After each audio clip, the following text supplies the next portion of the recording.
दोस्तों, उन लोगों के लिए इस दुनिया में बेशुमार पैसा मौजूद है जो इसे हासिल करने के आसान नियमों को जानते हैं। तो आज इस वीडियो में मैं आपको अमीर बनने के और अपने पर्स को भरने के वही 7 रूल्स बताऊंगा। ये रूल्स मैंने भी एक बुक से सीखे हैं जिसका नाम है बेबीलोन का सबसे अमीर आदमी। ये किताब आज से करीबन 100 साल पहले लिखी गई थी, लेकिन इसके रूल्स, इसके मेथड्स आज भी उतने ही इफेक्टिव और प्रैक्टिकल हैं। तो अगर आप भी इस बुक को परचेज करना चाहते हैं तो इसका लिंक मैंने डिस्क्रिप्शन बॉक्स में दे दिया है, आप इसे वहां से ऑनलाइन मंगा सकते हैं। तो अगर आपने मेरे इस वीडियो में बताए हुए सभी रूल्स को ध्यान से सीखा और अपनी लाइफ में अप्लाई किया तो मैं आपसे ये वादा करता हूं कि आपका पर्स भी धीरे धीरे भरने लगेगा और आपका बैंक बैलेंस भी बढ़ने लगेगा। तो अगर आप मेरे चैनल में पहली बार आए हैं तो इस चैनल को सब्सक्राइब करें और फटाफट बेल आइकन दबाएं ताकि आने वाले वीडियोस आपसे मिस ना हो। तो चलो शुरू करें।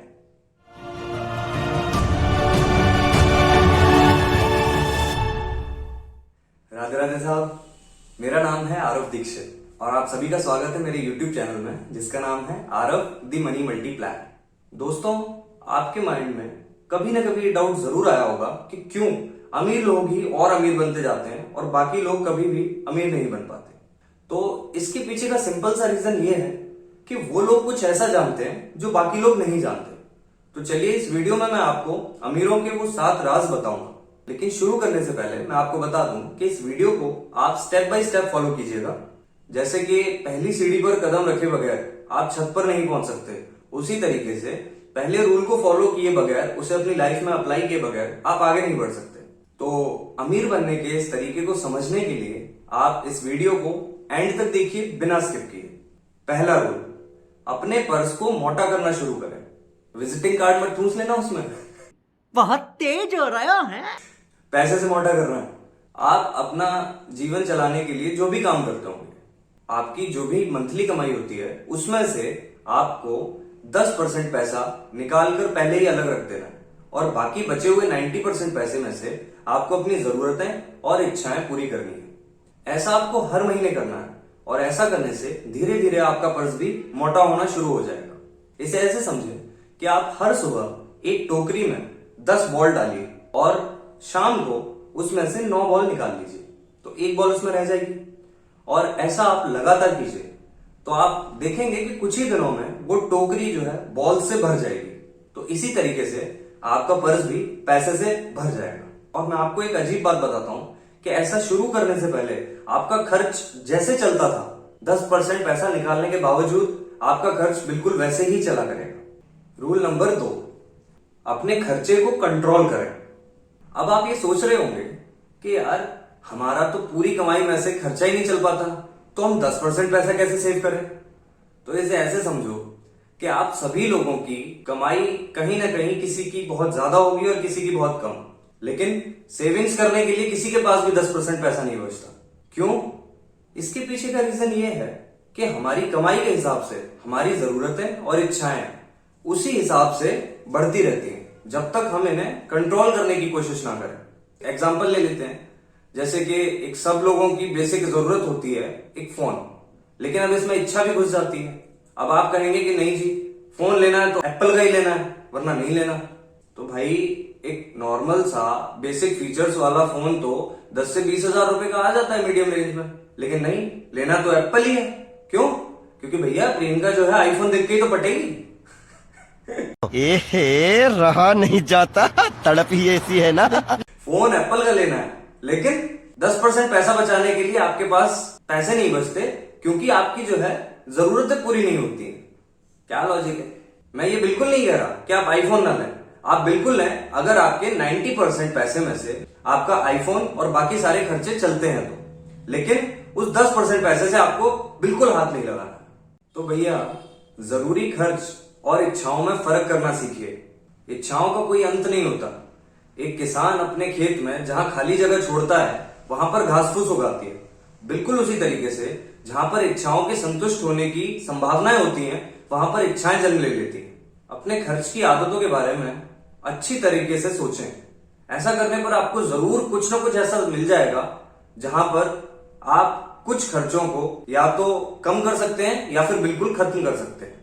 इसके बाद फिर एक बजट बनाइए जिसमें सबसे पहले अपनी मेन जरूरतों को लिखिए। इसके बाद उन चीजों को और उन इच्छाओं को लिखिए जो 90% पैसे में पूरी हो सकती है। इतना सब करने के बाद बजट में से 10% पैसे को तो हाथ भी नहीं लगाना है। अब आप में से कोई समझदार लोग ये बोलेंगे कि भाई मैं बजट की गुलामी क्यों करूं? तो ये बजट की गुलामी आपका पर्स मोटा बनाने के लिए है। बचे हुए पैसे मैं लेने नहीं आ रहा आपसे। बजट बनाने का मेन पर्पज ये होता है कि आप अपनी छोटी छोटी इच्छाओं से बड़ी बड़ी इच्छाओं की सेफ्टी करें। बजट आपको ये बताता है कि आपके पर्स में कहां पर छेद हो रहे हैं और ये आपको आपके पर्स के छेद सिलने में मदद करता है। अब आप देखिए, आप शॉर्ट टर्म में आईफोन और एक छोटी गाड़ी लेना चाहते हैं या लॉन्ग टर्म में बहुत सारी प्रॉपर्टी और बड़ी बड़ी गाड़ियां लेना चाहते हैं। रूल नंबर 3, अपने पैसे को काम पर लगाएं। अगर आपने अपने इमोशंस पे कंट्रोल करके अब तक बताए हुए दोनों रूल्स को फॉलो किया है तो अब आप देख रहे होंगे कि आपका पर्स धीरे धीरे मोटा हो रहा है, क्योंकि आप कम से कम 10% पैसा हर महीने बचा रहे हो और अपने खर्चे को भी आपने कंट्रोल कर लिया है ताकि आपके बढ़ते हुए खजाने की सेफ्टी हो सके। अगर आपने अब तक बताए हुए 2 रूल भी फॉलो नहीं किए हैं या आप नहीं कर सकते तो भैया ये वीडियो आपके लिए नहीं है। सॉरी, बट आप कभी अमीर नहीं बन सकते। गजब बेइज्जती है। साले को बम से उड़ा दूंगा एक बार हाथ में आ जाए तो अब हम अपनी बचत को काम पर लगाएंगे और उससे अमीर बनेंगे। पर्स में रखा पैसा देखने में तो सबको अच्छा लगता है, लेकिन सिर्फ कंजूस आदमी को संतुष्टि देता है। ये किसी भी तरीके से पैसे को बढ़ाता नहीं है। पैसे को बचाना तो सिर्फ एक शुरुआत थी। अब इस पैसे को काम पर लगाकर जो कमाई होगी वहां से हम दौलतमंद बनेंगे। तो हम अपनी बचत को काम पर कैसे लगा सकते हैं? बिल्कुल ठीक, उसे इन्वेस्ट करके। दोस्तों, मैं आपको बता दूं कि दौलत पर्स में रखे कुछ नोटों की वजह से नहीं बनती।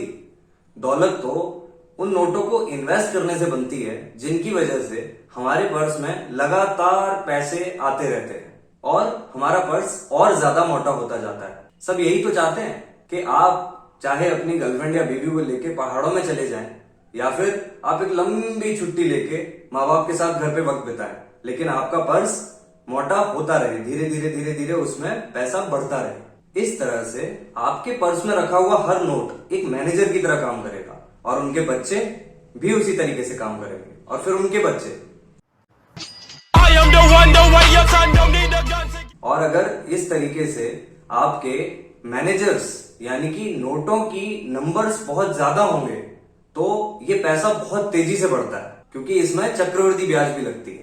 तो रूल नंबर 3 यही था कि अपने पैसे को काम पर लगाएं और मेक श्योर कि आपका हर नोट आपको पैसे कमा कर दे। रूल नंबर 4, अपनी दौलत की रक्षा करें। हमें अपने पैसों की पूरी ईमानदारी से रक्षा करनी है, नहीं तो क्या होगा, वो पैसा हमारा जो हमने इतनी मेहनत से कमाया है वो धीरे धीरे हमारे हाथ से फिसल जाएगा। इसलिए शुरुआत में हमें छोटी रकम को संभालना सीखना है, तभी तो भगवान को विश्वास होगा कि हम बड़ी रकम भी संभाल सकते हैं और फिर वो हमें बड़ी रकम संभालने का मौका देंगे। अब सपोज करो कि जैसे तुम्हारे किसी के फादर साहब ने तुम्हें 10,000 रुपए दिए कि जा बेटा रजिस्ट्रेशन फीस भरा कॉलेज की, और तुमने वो 10,000 रुपए पूरे दारू पार्टी में उड़ा दिए। क्या बढ़िया था गुरु। तो अब अगली बार जब पिताजी को तुम्हारी फीस भरवानी होगी तो क्या वो 2 लाख रुपए तुम्हारे हाथ में देंगे कि जा बेटा फीस भरा? अजी घंटा। ये हाँ किसने बोला तुम में से? हाँ किसने बोला? हाथ पैर और तोड़ देंगे अगर दोबारा फीस भी मांग ली तो जिसके पास भी पैसा होता है उसके पास तरह तरह के लालच आते हैं, जैसे कि ये स्कीम, वो स्कीम, वो हेरा फेरी वाली। ये का डबल, तू भी एक का डबल। तो भाई हमारे रिश्तेदार दोस्त भी ऐसी स्कीम्स में जो है इन्वेस्ट करते हैं और वो हमें भी बोलते हैं कि भाई आप भी इन्वेस्ट करो। इन्वेस्टमेंट का पहला रूल ही ये है कि आपका मूलधन सेफ रहे। अगर ऐसी जगह जहां पे रिस्क हो कि आपका मूलधन भी चला जाएगा, क्या इन्वेस्टमेंट करना चाहिए? मेरे हिसाब से बिल्कुल नहीं। ऐसा करने से शायद आपका मूलधन भी चला जाए। तो इसीलिए कोई भी इन्वेस्टमेंट करने से पहले मेक श्योर कि आपका मूलधन सेफ रहे और अच्छे से रिसर्च कर लीजिए। फटाफट अमीर बनने के लालच में गलत डायरेक्शन में ना चले जाएं। किसी को ब्याज पर कर्ज देने से पहले भी अच्छे से पता कर लें कि उसकी पैसे लौटाने के मामले में मार्केट वैल्यू कैसी है। कहीं ऐसा ना हो कि आप अपनी मेहनत की कमाई उसे गिफ्ट में दे रहे हो। तो इसीलिए किसी भी इन्वेस्टमेंट स्कीम में इन्वेस्ट करने से पहले अपने मूलधन पर आने वाले जितने भी खतरे हैं उनके बारे में अच्छे तरीके से जान लें और सोच समझ कर ही इन्वेस्ट करें। ओवर कॉन्फिडेंस में आकर अपने पैसे ऐसी जगह ना लगा दें जहां पर आपके मूलधन के भी डूबने का खतरा हो। बेटर होगा कि आप पैसे संभालने वाले किसी एक्सपीरियंस्ड पर्सन से एडवाइस ले लें। तो यही अमीर बनने का 4th रूल है और ये सबसे मोस्ट इंपोर्टेंट रूल है, क्योंकि ये आपका एक बार पर्स भर जाने के बाद उसे खाली होने से बचाता है। रूल नंबर 5, अपने घर के मालिक बने। हम में से सभी लोग 10% पैसा निकालकर इसलिए रखना चाहेंगे ताकि वो भविष्य में, फ्यूचर में अपने लाइफ का आनंद ले सकें। लेकिन अगर आप में से कोई पर्सन अपने बचे हुए 90% पैसे में से भी कुछ और पैसा बचाकर उसे भी जो है इन्वेस्ट करे तो वो और जल्दी अमीर बन सकता है। आप में से बहुत से लोग किराए पर रहते होंगे और अपनी कमाई का एक मोटा हिस्सा किराए के रूप में देते होंगे। किसी भी आदमी का पूरा परिवार तब तक जिंदगी का पूरा आनंद नहीं ले सकता जब तक उनके पास अपना एक घर ना हो। तो अपने घर के मालिक बने, इससे एक प्राउड वाली फीलिंग आती है, एक सेल्फ कॉन्फिडेंस बनता है और हम अपने एफर्ट्स में और ज्यादा हार्डवर्क करने लग जाते हैं। और इसीलिए मैं यही एडवाइस देता हूं कि हर इंसान के पास अपना एक घर होना ही चाहिए जिसमें वो और उसकी फैमिली रह सके। और ये कोई बहुत ज्यादा मुश्किल काम नहीं है अगर आप में विल पावर हो तो। और आजकल तो बैंक्स ऐसे लोगों को बहुत इजीली लोन देते हैं जो खुद के रहने के लिए कोई प्लॉट या घर लेना चाहते हैं। तो अपने घर के मालिक बने और इस प्राउड वाली फीलिंग को एंजॉय करें। रूल नंबर 6, अपनी फ्यूचर इनकम सुनिश्चित करें। हर आदमी को अपने फ्यूचर की प्लानिंग जरूर करनी चाहिए। उसे कुछ ना कुछ ऐसा जरूर करना चाहिए जिससे कि अगर भगवान ना करे वो लाइफ में ना रहे तो उसकी फैमिली को सफर ना करना पड़े। हर वो इंसान जो पैसा इकट्ठा कर लेता है उसे अपने फ्यूचर के लिए कुछ इन्वेस्टमेंट करने चाहिए जो कि धीरे धीरे सेफली बढ़ते रहें और जरूरत के टाइम पर काम आ सके। इसके लिए आप कोई एफडी, एनपीएस या फिर कोई एसआईपी भी कर सकते हैं। और अपनी फैमिली की सिक्योरिटी के लिए आपको हेल्थ इंश्योरेंस और टर्म इंश्योरेंस भी जरूर करवाने चाहिए। तो इस रूल में हमने ये देखा कि हमें अपनी फैमिली को सिक्योर करना है और फ्यूचर के लिए कुछ ना कुछ प्लानिंग जरूर करनी है। एंड फाइनली रूल नंबर 7, अपने कमाई के जरिए और क्षमताएं बढ़ाएं। हर इंसान के सपने और इच्छाएं फिक्स्ड होने चाहिए। नॉर्मल इच्छाएं कमजोर चाहत ही होती हैं। जैसे कि किसी इंसान की इच्छा है कि वो अमीर बन जाए या चाहत है वो अमीर बन जाए तो इससे कोई फायदा नहीं होने वाला। लेकिन वहीं अगर किसी इंसान की इच्छा है कि वो 5 लाख कमाए और ये इच्छा फिक्स्ड है और जब वो इसे पूरे करने के लिए अपने विल पावर का यूज करेगा और जब सक्सेसफुल हो जाएगा तो एक दिन 10 लाख भी कमाना सीख जाएगा और उसके बाद फिर 20 लाख और फिर एक दिन 1 करोड़। अपनी एक फिक्स छोटी इच्छा को पूरी करना सीखकर वो एक बड़ी इच्छा पूरी करने के लिए ट्रेंड हो गया है। ऐसे ही अमीर बना जाता है। पहले छोटा टारगेट, फिर उससे बड़ा, फिर बहुत बड़ा। इच्छाएं बहुत इजी और फिक्स्ड होनी चाहिए। अगर वो बहुत टफ होंगी या फिर वो ऐसी होंगी जिसे अचीव करने की ट्रेनिंग उस इंसान के पास नहीं है तो वहां पर वो इंसान अनसक्सेसफुल ही होता है। जब आदमी अपने काम में बेटर होता है तो वो अपने कमाई के जरिए और क्षमताएं भी बढ़ा लेता है। हमारे पास जितना ज्ञान होता है हम उतना ही ज्यादा कमा पाते हैं। तो इसीलिए मैं आप सभी से रिक्वेस्ट करता हूं कि कुछ भी नया सीखने की लाइन में आप सबसे आगे खड़े रहिए और चलते रहें, कभी भी रुके नहीं तो आपका भी हाल बिल्कुल हमारे मम्मी पापा की तरह हो जाएगा जो आज भी ये पूछते हैं कि व्हाट्सएप कैसे चलाया जाता है। मैं ये मानता हूं कि अगर किसी इंसान में थोड़ी सी भी सेल्फ रिस्पेक्ट और स्वाभिमान है तो उसे अपने सभी कर्ज जल्दी से जल्दी चुकाने चाहिए और उसे कमजोर लोगों पर दया करनी चाहिए और उनकी मदद करनी चाहिए। तो अमीर बनने का 7वां और आखिरी राज ये है कि आप अपनी नॉलेज बढ़ाएं, कमाई के सोर्सेज बढ़ाएं और अपनी सेल्फ रिस्पेक्ट बनाकर रखें। दुनिया भर में तमाम पैसा बिखरा पड़ा है, बस जरूरत है तो इन 7 रूल्स को अपनी लाइफ में अप्लाई करने की और देखते ही देखते आप भी एक दिन अमीर बन जाएंगे। तो मैं आपके लिए एक बार समराइज कर देता हूं। रूल नंबर 1, अपनी कमाई में से हर महीने कम से कम 10% पैसा निकालकर अपने पर्स को मोटा करना शुरू करें। रूल नंबर 2, अपनी जरूरत और इच्छाओं के बीच में फर्क करके अपना बजट बनाकर अपने खर्च को कंट्रोल करें।